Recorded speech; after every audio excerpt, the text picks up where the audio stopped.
दोस्तों, मैं हूं नईम मसूद और बड़ी मज़े की बात यह है कि जाने हमारे दोस्तों को क्या हुआ है कि कभी बहन की सिलाई मशीन पे शोर उठाते हैं और कभी भाई के वोटिंग मशीन पे। भाई रहने दें, अपोजिशन को कोई और काम नहीं सूझता। हाँ, दैट इज समथिंग एल्स के इस चपकलशों के मौसम में और महंगाई की इस रुत में जहां मफाहमतों और मसालतों के दरीचे वाह होने थे, वहां पर चले कुछ नहीं तो 33 बिल्स तो दोनों ईवानों के मुश्तरका इजलास में मंजूर हुए। और इसमें आप देखिए कि 221 221 203 के मुकाबले में हुकूमत की एक फतह मुबीन सामने आई। और फिर वो मामला के वो कहा करते हैं ना जी के अपोजिशन तो कहती है जनाब धांधली हुई है। वो धांधली कभी कौमी इत्तेहाद कहता है, वो कभी इस्लामी जमहूरी इत्तेहाद कहता है, वो कभी पीडीएम कहता है, वो कभी तहरीक इंसाफ याद होगा ना 35 पंक्चर की बात जब इमरान खान करते थे, जब अदालत ने पूछा तो उन्होंने कहा था सियासी बयान है। अब जाने आज के वो लोग जो कहते हैं अवान में धांधली हुई है और अवान में जमहूरियत की बालादस्ती नहीं है, किसी और की है। मतलब और उनका ये होगा, वो जो कहते थे अंपायर की उंगली उठेगी।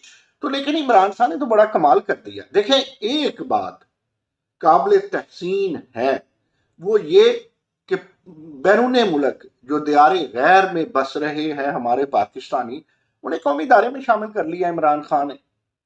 वो आप जो कहते हैं ना, चीखते हैं पुकारते हैं कि जी वो जो कुलभूषण को अपील का मिल गया इन 33 बिल्स में और उसके रास्ता हमवार कर दिया गया कि वो अपील करके सजाए मौत से बच करके भारत वापस जा सकेगा। ये इस पे जरा चले थोड़ी सी बात दिल को लगती है, लेकिन दिल का क्या है। अब दूसरी तरफ कहा यह चाहता है कि जो हमने मशीनों की बात की, जो नहीं सॉरी, मशीनों की बात नहीं, मशीन की बात, यानी सिलाई मशीन और वोटिंग मशीन को इकट्ठा करेंगे तो मशीनों की बात होगी, सिलाई मशीन की कोई बात नहीं है। जो हमने वोटिंग मशीन की बात की तो किसी ने इतराज किया तो मोहतरम वजीर आज़म पाकिस्तान ने कहा कि अजीब जाहिल लोग हैं, टेक्नोलॉजी से भागते हैं। टेक्नोलॉजी जरूरी है, इसमें कोई शक भी नहीं है, लेकिन टेक्नोलॉजी जरूरी है अगर वो जदीद हो। आज तो दौर ऐसा है कि कल की चीज बनी, आज की चीज जो है वो कहती है तू पुरानी है। जिस तरह आज जनरेशन गैप में जो 3 साल सीनियर यूनिवर्सिटी में स्टूडेंट हो तो यंग स्टूडेंट कहते हैं ये तो बाबे हैं। खैर, कहा यह जाता है जी तकरीबन अब ये जो वोटिंग मशीन बनी है 2 से 3 लाख तक हमें आईटी स्पेशलिस्ट, चले स्पेशलिस्ट ना सही, टेक्नीशियन कह लें या टेक्नोलॉजिस्ट कह लें, वो चाहिए होंगे। और 1 लाख के करीब आइंदा 1 लाख के करीब आइंदा पोलिंग स्टेशन बनेंगे। अगर 1 लाख पोलिंग स्टेशन बनता है अगला इलेक्शन 2023 में, तो मुबसरीन ये कहते हैं कि वैसे भी ये वाजे है बात रोजे रोशन की तरह के फिर 3 लाख जो है वो पोलिंग बूथ होंगे और हर पोलिंग बूथ में मशीन होगी।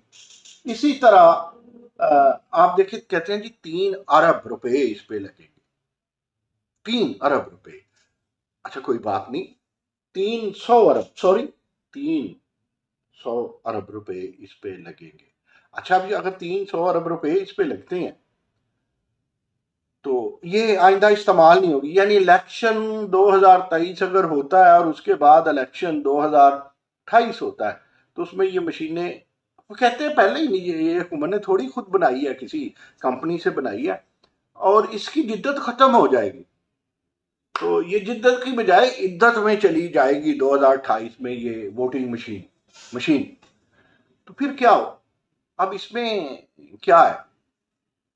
देखिए दोस्तों, जमहूरियत ये कहती है कानून साजी होती रहनी चाहिए। और मैं ये कई दफा पहले भी कह चुका, इजराइल हो, सऊदिया हो, कनाडा हो, न्यूजीलैंड हो, ये वाले वो मुल्क हैं जहां पर कोई एनकोडेड कॉन्स्टिट्यूशन नहीं है, आइन नहीं है। वो अपनी रवायात और अखलाकियात के बलबूते पे चलते हैं और इसीलिए तो वो तरक्की याफ्ता है। अब सवाल ये पैदा होता है, क्या कि ये हुकूमत का बुरा कदम है कि बैरून मुल्क बसने वालों को, नहीं, कोई बुरा नहीं है। 300 अरब के दिवस कोई बुरा नहीं है, वो हमें पैसे भेजते हैं, वो और भेजेंगे। वो कौमी इदारे में शामिल हो जाएंगे। लेकिन इन सब बातों के बावजूद क्या हम अफोर्ड कर सकते हैं? क्या ये अभी सारा कोई जरूरी था? लेकिन मैं बात खत्म करने की कोशिश करूंगा इसी बात पे। और वो कहते हैं ना, हर मजमून का एंड नहीं होता, कुछ ओपन एंडेड बात भी छोड़ी जाती है। खुद लोग देख ले कि हम गलत कह रहे हैं, हम ठीक कह रहे हैं। हम वैसे भी, वो हमारे दोस्त वजाहत मसूद साहब कहा करते थे कि वो जर्नलिस्ट ही नहीं है जो खुल करके पेशीन गोई करे, उसे तो बातें बतानी है। इस तरफ ये है, इस तरफ ये है, ये जो कॉलम बने हुए हैं, इस कॉलम में ये है, कॉलम बी में ये है, कॉलम सी में ये है। अब फिर देखें, वक्त ज्योतिषी बनना चाहिए। तजिया नगार को ज्योतिषी नहीं बनना चाहिए। ज्योतिषी उन्हें बनना चाहिए जिन्होंने फेवर करनी हो, किसी के लिए प्रोपेगेंडा करना हो, जो लॉबिस्ट हो। We are not lobbyist. So अब मामला ये है कि अल्लाह करे कि दियारे गैर में बसने वाले उसी तरह सोचें जिस तरह वो सोचते हैं। वो हमारे माथे का झूमर है, वो मुल्क के लिए बहुत कुछ करते हैं। लेकिन सवाल ये पैदा होता है कि क्या हम ये अफोर्ड कर सकेंगे? अगर कर सकते हैं तो इसमें कोई बुराई नहीं है।